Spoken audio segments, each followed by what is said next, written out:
Bonjour à tous, c'est Sirdek, je vous souhaite la bienvenue sur ma chaîne et aujourd'hui nous allons clôturer notre série sur la première conquête de Légion du mois de mars avec la finale entre les deux grands favoris et regardons cela après le jingle. Bien, voici la finale entre les deux favoris de cette conquête de Légion, entre The Witcher, double vainqueur en titre et Raitoken 1. On voit deux grosses légions, contribution quasiment égale. 14 joueurs dans le top 50 du côté de The Witcher, 18 du côté de Raitoken 1. Il faut 9 joueurs dans chaque équipe. Donc là, on va avoir un choc de titans.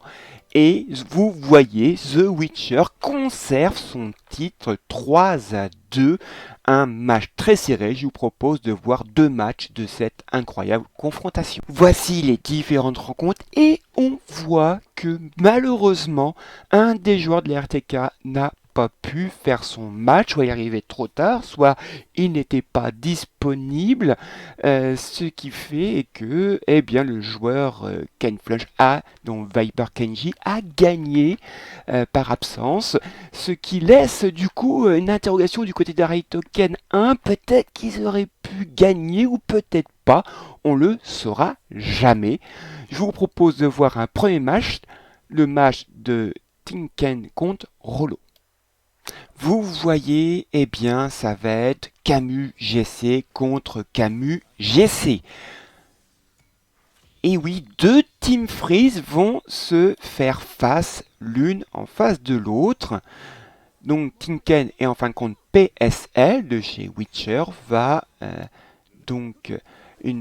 a fait une team avec un Cain, un Ulysse et une Aphrodite. En face, Rollo a lui préféré avoir un Shiryu GC RC, une Artemis, un Chion Surplis, un Thanatos. Et donc là, le Shiryu protège le Camus RC qui est le maillon faible. Souvent, on le voit ici, il a bien résisté le Camus de PSL. Et donc, voilà un première attaque qui provoque l'AOE du Thanatos de Rollo. Et le Camus résiste. Et nous avons déjà le Shiryu GC qui est glacé. Les gels les deux premiers joueurs les plus rapides se font.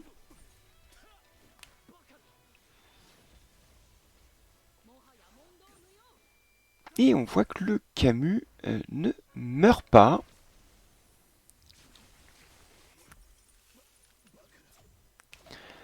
Par contre, l'équipe de Rollo est complètement glacée, figée. C'est au tour du Camus. Lui aussi gèle quasiment toute l'équipe de PSL, sauf le Camus RC. Donc là, ça va être... là, carrément, toute l'équipe de PSL est complètement glacée.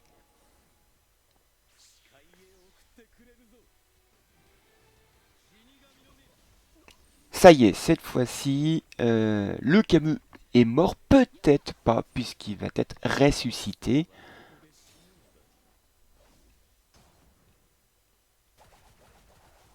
Je dois dire que l'incroyable résistance du Camus me laisse un peu songeur. Comment se fait-il que le Camus n'ait eu aucun dégât sur les deux premiers œils du Thanatos? L'Aphrodite est mort, mais il va pouvoir ressusciter, comme le Camus vient de le faire d'ailleurs. Voilà. Et donc là, avec ses roses, il va pouvoir faire pas mal de dégâts.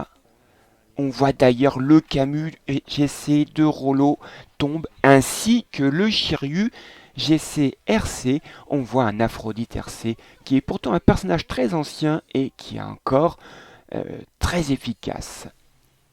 L'Artémis de Rollo essaye de battre, hein, de tuer ce Aphrodite hein, qui est si dangereux, mais il n'y arrive pas. Et il n'y arrivera pas non plus avec le Thanatos, puisque il sera réanimé par l'Ulysse. Le Camus de PSL fait de nombreux gels hein, sur le Camus de Rollo. Le Thanatos s'en est sorti avec son AOE. Le Ulysse et le Cain a eu beaucoup d'importance hein, du côté de PSL. Rollo a déjà ces trois personnages morts et les trois suivants sont dans la glace. Et voilà, le Thanatos meurt, l'Aphrodite fait des dégâts et tue.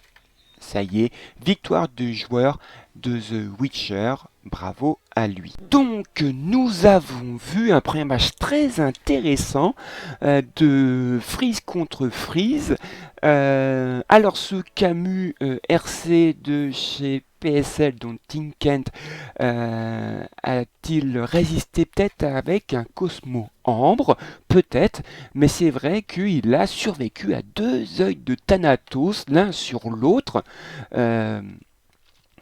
Et peut-être aussi que, mais c'est même sûr, hein, du côté du The Witcher, hein, le rôle très important de Cain et aussi de Ulysse, hein, qui ont permis de ressusciter, Cain a ressuscité quand même une fois le Camus RC, mais aussi l'Aphrodite qui a fait beaucoup de dégâts, et aussi sans doute que le joueur de Witcher a été plus rapide que le joueur de RTK. Bien, regardons le deuxième match. Heineken, Hanoken, donc là on verra après qui sont-ils, contre Domagreg et Milwaukee. Donc là évidemment on a des personnages qui se sont doubles, deux Thanatos, deux Aldébaran GC et une Athéna ainsi qu'un Chion Surplis de chaque côté. Donc c'est une team parfaitement miroir. On va voir qui le remporte. Évidemment, la Athéna de chez RTK ouvre les ailes en première, donc subit les contres des Aldébaran GC. Est-ce qu'elle va en survivre? Et oui, elle garde un tiers de sa vie. C'est maintenant au tour de la Athéna de chez Witcher de subir les contres des Aldébaran GC. On va pouvoir là regarder la différence de puissance. Est-ce qu'ils sont pareils? Eh bien la Athéna de chez Witcher est dans le rouge, ce qui n'était pas le cas au moment de chez RTK, mais tous les deux maintenant sont dans le rouge. Donc un premier œil de poser, les Witcher posent un premier œil sur un Thanatos. Du côté de chez RTK, on le pose sur un des barans GC. Alors, la débarrant GC de la RTK enlève l'âme d'un Thanatos.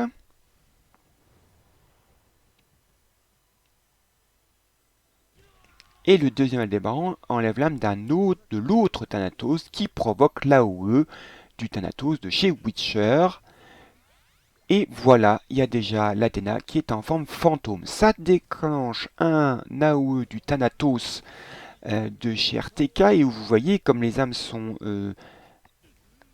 enlevées, et bien ça fait pas mal de dégâts à tout ça.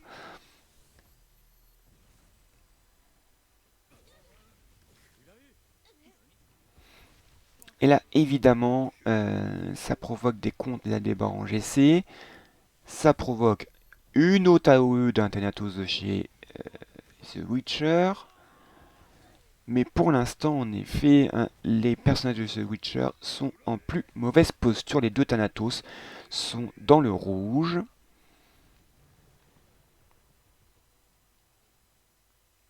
C'est au tour des Aldébaran de GC de chez Witcher, eh bien, d'enlever l'âme d'un des Thanatos qui, après la grosse attaque d'Athanatos, est maintenant dans le rouge.